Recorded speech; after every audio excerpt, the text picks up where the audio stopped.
삼성의 언박스 앤 디스커버 행사가 있었는데요. 무슨 얘기를 했느냐? 더 프레임, 더 셰리프, 더 세로, 더 프리미어, 더 테라스, 오디세이 게이밍 모니터, 스마트 모니터, 플립, 네오 QLED, 마이크로 LED까지 전부 다 디스플레이. 너무 좋습니다. 안녕하세요. 컬러 스케일의 블루입니다. 삼성이 스크린 리디파인드라는 주제로 행사를 열었는데요. 오늘 새로운 소식도 있고 지난번 CES에서 다뤘던 소식 추가로 살을 붙이는 그런 얘기도 있었는데, 저는 행사를 통틀어 가지고 오디세이 G9 모니터 가장 눈길이 가더라고요. 그래서 오늘 이렇게 가져왔습니다. 사실 이거는 작년 오디세이 G9이고요. 근데 어차피 디자인은 작년 거나 올해 거나 거의 비슷한 것 같더라고요. 지금 보시면 아시겠지만 굉장히 특이한 제품인데요. 일단 화면이 가로로 엄청나게 길어. 지금 이게 가로 세로 화면 비율이 32대 9입니다. 우리가 흔히 사용하는 16대 9 화면을 두 개 옆으로 붙여놓은 거랑 똑같은 비율이에요. 도대체 왜 이렇게 화면을 길게 만들었냐? 몰입감 때문입니다. 우리 눈의 시야각이 꽤 넓습니다. 지금 이렇게 제가 딱 카메라를 보고 있어도 손가락을 이렇게 하면 요 언저리까지 손가락이 보인단 말이에요. 물론 이제 확실하게 또렷하게 보이는 부분 자체는 그렇게 넓지 않습니다만 요 바깥쪽도 어쨌든 뭐가 보이긴 보인다는 거야. 내가 확실하게 보는 요 영역 안에서 게임이 있고 요 바깥쪽 영역에는 그냥 벽. 이렇게 되면 사실 몰입감이 떨어질 수밖에 없거든요. 근데 지금 이렇게 길쭉한 화면 같은 경우에는 내가 확실하게 보는 요 영역에만 게임이 있는 게 아니라 요 게임이 쫙 이렇게 계속 펼쳐져 있는 거죠. 그러면 몰입감이 상당히 올라갑니다. 근데 디스플레이, 특히 LCD 디스플레이가 이렇게 옆으로 쫙 길어지게 되면 문제가 생겨요. 화면 끝부분에 시야각이 개판이 됩니다. 자, 제 앞에 이렇게 길쭉한 모니터가 있다고 치고 지금 이렇게 중앙을 딱 봤을 때 정면에서는 이 모니터랑 제 시선이 90도로 만나잖아요. 이 길쭉한 모니터 끝을 보기 위해서 제가 고개를 이렇게 돌린다. 그러면 지금 시선이 어때요? 비스듬하게 들어가죠? 그럼 이걸 어떻게 해결하냐? 지금 이 친구처럼 화면을 확 휘어버리면 돼요. 그러면 지금 제가 옆으로 봐도 시선이 훨씬 덜 비스듬하게 들어가니까 화면이 더 좋게 보이는 거죠. 사실 요 오디세이 G9 정말로 게임만을 위한 모니터를 찾는다면 굉장히 매력적인 제품인데요. 개인적으로 굉장히 아쉬운 점이 하나 있어가지고 요 제품을 추천하거나 그러지는 않았어요. 지금 요 모니터 거의 200만 원 가까운 제품이고요. 디스플레이 HDR 1000 인증을 받았습니다. 거기다가 QLED 화면이라서 색 재현율도 높고, 이 정도 되면 이제 진짜 HDR 제대로 볼 수 있겠구나. LCD에서 HDR을 제대로 보여주기 위해서는 로컬 디밍이 필수다. 지난번에 미니 LED 정리하면서 말씀드린 적이 있었는데요. LCD는 뒤쪽 백라이트에 빛이 있고요. 그 앞에 있는 편광판과 액정이 수도꼭지처럼 풀었다 닫았다 하면서 밝기를 조절하는 원리거든요. 근데 지금 이 수도꼭지에 하자가 있어가지고 수도꼭지를 끝까지 잠궜는데도 물방울이 똑똑똑 떨어진다, 이렇게 생각하시면 됩니다. 그러니까 검은색을 표현하고 싶어도 뒤쪽에 빛이 조금 새 나와서 우리 눈에는 어두운 회색으로 보이는 거죠. 이 문제를 해결하기 위한 게 로컬 디밍입니다. 백라이트 구역을 나눠가지고 밝은 구역은 밝게, 어두운 구역은 어둡게 백라이트의 밝기를 조절하는 기술이 로컬 디밍입니다. 그러니까 이제 LCD에서도 완전한 블랙을 구현하고 싶은 부분에 백라이트를 꺼버리면 성공. 근데 이 방식이 백라이트가 몇 개 없으면 난리가 납니다. 그래서 요거를 해결하기 위해서는 LED의 크기를 줄여서 LED를 더 많이, 더 촘촘하게 박아 넣고 그거를 각각 로컬 디밍 존으로 활용을 하는 방식인데요. 그래서 더 작은 LED, 미니 LED가 필요한 겁니다. 자, 다시 돌아와서 지금 이 친구도 로컬 디밍이 있기는 한데요. 지금 이렇습니다. 요 밑에 보이죠? 펑. 지금 이런 방식의 로컬 디밍을 엣지 릿 로컬 디밍이라고 하는데요. 이게 없는 것보다 있는 게 분명히 나을 때도 있는데 어떨 때는 아예 이 기능을 꺼버리고 싶다 이런 생각이 들 정도로 거슬릴 때도 있단 말이에요. 그래서 저는 개인적으로 이 제품을 별로 안 좋아했습니다. 근데 이번에 미니 LED가 들어간대요.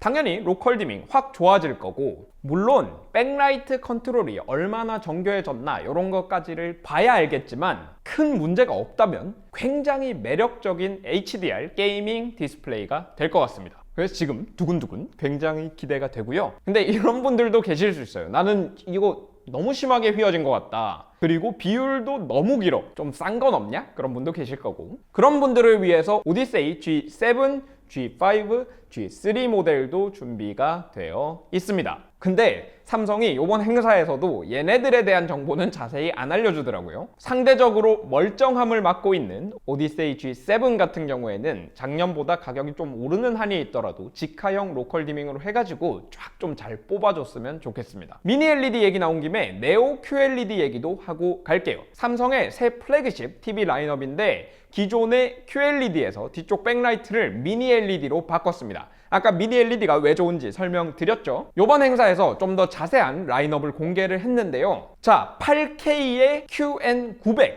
요게 최상위 라인업이고요. 최상위 라인업에는 75인치, 85인치 커다란 TV들만 있습니다. 당연히 가격 어마무시하고요. 베젤이 굉장히 얇은 인피니티 디자인에다가 HDR에서 최대 4000니트까지 밝기가 올라간답니다. 근데 참고로 여기서 말하는 밝기는 항상 보여줄 수 있는 최대 밝기는 절대 아니고요. 딱 정해진 사이즈의 패턴에서 그거보다 더 커도 안 되고 더 작아도 안 돼. 정해진 사이즈 화면 패턴에서 짧은 시간 동안 나오는 어느 정도는 광고를 위한 스펙이다 이렇게 생각하시면 되겠어요. 그래도 4000니트라는 수치는 굉장히 높은 수치니까. 그리고 삼성은 요 라인업에 로컬 디밍존 개수가 정확히 몇 개 들어가 있는지를 말하지를 않았어요. 대신에 얼티밋 8K 디밍 프로 뭐 이렇게 굉장히 복잡한 이름을 붙여놨는데 LG 같은 경우에는 요번에 삼성 네오 QLED랑 대응하는 라인업 QNED 라인업을 발표하면서 최상위 제품의 로컬 디밍존이 2500개다 이렇게 말을 확실히 했거든요.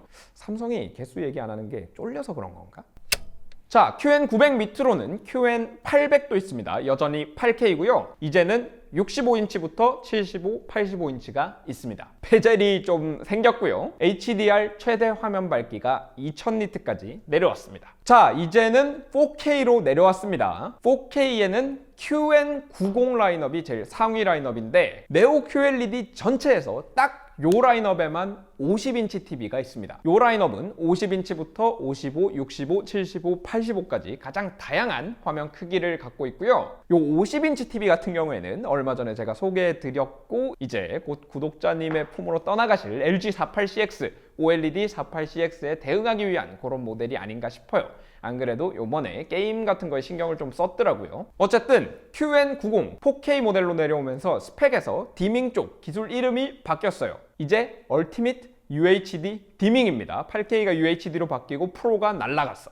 아마도 로컬 디밍존 개수가 뭐 좀 줄었겠죠. 최대 밝기 같은 경우에는 8K QN800 모델이랑 똑같이 2000니트고요. 저는 아마 구매하게 되면 요 라인업의 55인치 모델을 구매할 것 같은데 윈 라인업으로 8K 해상도는 별로 안 부럽거든요. 근데 요 로컬 디밍존 개수 차이가 얼마나 날지 그게 좀 걱정이 됩니다.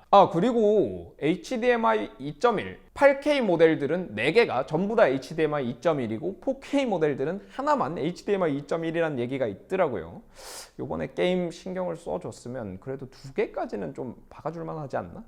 너무 치사한 것 같아. 마지막 네오 QLED 라인업의 가장 하위 제품입니다. 이번에는 QN80 50인치는 없고요. 55, 65, 75, 85인치 로컬 디밍 기술 이름이 또 바뀌었습니다. 얼티밋에서 슈프림 UHD 디밍으로 바뀌었습니다. 또 로컬 디밍존 개수가 줄어들었을 거고요. HDR 최대 밝기도 1500니트까지 내려왔습니다. 근데 물론 제품을 직접 봐야 확실히 말씀드릴 수 있겠지만 아마 요 네오 QLED에서 가장 낮은 요 라인업만 해도 HDR 컨텐츠를 소비하는 정도로는 충분하지 않을까 그렇게 생각을 하고 있습니다. 네오 QLED에 대한 좀 더 자세한 내용은 직접 제가 제품을 구매해서 가져와가지고 보면서 좀 말씀을 드리도록 하겠고요. 다음으로 넘어갑시다. 다음은 마이크로 LED TV. LED를 아까 말씀드렸던 미니 LED보다도 훨씬 작게 만들어가지고 화소, 픽셀 하나에다가 빨, 파, 초 LED를 3개나 집어넣는 거야. 요거를 진정한 차세대 디스플레이라고도 하죠. 마이크로 LED 원래 110인치짜리 공개하고 주문을 받고 있었는데 요번에 99인치, 88인치 라인업도 추가가 됐더라고요. 원래 110인치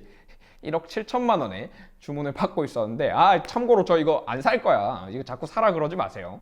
근데 가격을 들으면 아시겠지만 아직은 미래의 기술이죠. 아마도 삼성도 요거 1억 7천에 팔아가지고 남기는 게 없을 것 같아요, 제 생각에. 아직은 수율이 굉장히 낮은 걸로 알고 있거든요. 과연 언제쯤 마이크로 LED 제품들이 실제로 우리가 사용할 수 있는 가격대에 내려올지 요거는 한번 기대를 해볼게요. 더 프레임, 더 쉐리프, 더 세로, 더 테라스 QLED TV를 예쁘게 아니면 특수 목적으로 만들었다, 이렇게 이해를 하시면 되겠고요. 더 프리미어 같은 경우에는 레이저 프로젝터예요. LG 시네빔 같은 그런 느낌이라고 생각하면 되는데, 사실 프로젝터라는 기계가 굉장히 매력적이면서도 신경을 써야 될 게 너무 많아. 주변 조명도 통제를 해줘야 되고, 사실 좋게 보려면 거의 암실 상태를 만들어줘야 되고요. 스크린도 좋은 거 써야 되고, 그래가지고 좀 마이너한 그런 제품이기도 한데, 아직까지 컬러 스케일에서 프로젝터를 다룬 적은 없죠. 스마트폰, 태블릿, 모니터, TV 평가 시스템을 아직도 열심히 구축하고 있는데, 이 시스템들이 완벽하게 구축되고 나면 그 다음으로 프로젝터 손대보도록 하겠습니다. 플립 같은 경우에는 전자 칠판인데요, 제가 사고 싶어서 알아보고 있습니다.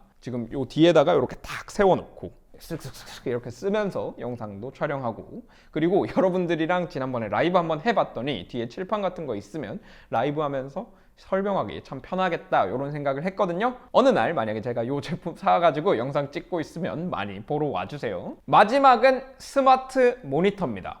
이게 뭐냐면 그냥 TV 플러스 모니터, 이렇게 생각하시면 돼요. 뭐 넷플릭스, 유튜브 이런 거 리모컨을 띡띡해서 모니터에서 바로 볼 수 있는 건 당연하고, 마이크로소프트 오피스 365 앱도 있어가지고 키보드랑 마우스 연결해서 클라우드에서 바로 작업을 할 수 있다고 합니다. 그리고 애플 에어플레이 2도 지원을 해가지고 아이폰, 아이패드, 맥 그냥 무선으로 바로 연결해서 쓸 수도 있고요. 사실 저는 여기저기 들고 다니는 노트북도 있고 모니터도 있고 TV도 있고 다 따로 쓰고, 그러니까 이 제품이 크게 와닿지는 않는데요. 공용 회의실 같은 데 둔다거나 아니면 집에서 정말 모니터, TV 따로 안 쓰고 하나로 쓰신다, 뭐 이런 분들은 메리트를 느낄 수도 있을 것 같아요. 만약에 저는 이 제품을 사야 된다 그러면 4K 모델을 살 것 같습니다. 뭐 당연히 4K 모델이 FHD 모델보다 더 비싸기는 한데, FHD 모델 가격을 다른 FHD 모니터들이랑 비교하면 이 가격에 FHD 모니터를 산다고? 뭐 그런 생각이 들 만한 가격이고, 근데 4K 모니터들은 원래 비싸잖아요. 이 가격이면 한번 사볼 만도 하겠다, 이런 생각이 들더라고요. 자, 이렇게 지금까지 삼성 언박스 앤 디스커버 행사 내용을 쭉 살펴봤는데요. 행사 처음부터 끝까지 디스플레이 얘기만 해가지고 너무 좋았어, 보는 내내. 그리고 오디세이 G9 새 모델 빨리 테스트를 해보고 싶습니다. LG도 이런 행사 해달란 말이야. 삼성의 2021 디스플레이 라인업 더 궁금한 점 있으신 분들 댓글 달아주시고요. 영상 재밌으셨다면 구독, 좋아요, 알림 설정까지 부탁드리겠습니다. 지금까지 컬러 스케일이었습니다.